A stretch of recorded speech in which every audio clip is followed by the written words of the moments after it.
Goeiemiddag, seuns, meneer Engelbreg hierso.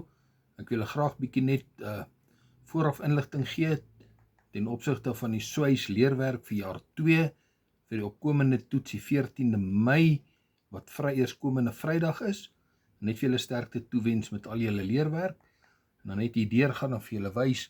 Ons begin met hoofstuk 1 wat natuurlik die inleiding was ten opsigte van die werkswinkel se reëls en natuurlik die werkswinkel veiligheid.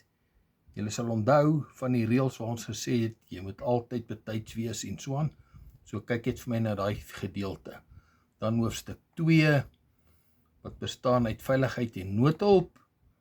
Hoofstuk 3, wat gaan oor meetgereedskap, soos die maatbaan, die liniaal.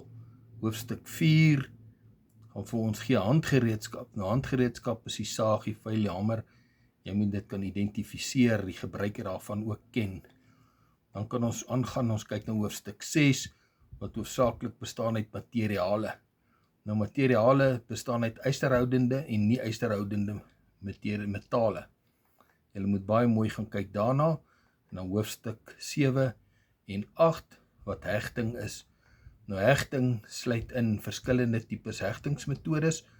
As jy mooi gaan onthou in jou werkboekie was daar vrae, wat ook gevra is oor noem die verskillende tipes hegtingsmetodes, waar dan was boute, moere, swyswerk en dan die plofklinknaal. So gaan kyk gerus na al hierdie goedjies en dan sterkte vir die toets. Dankie julle hoor.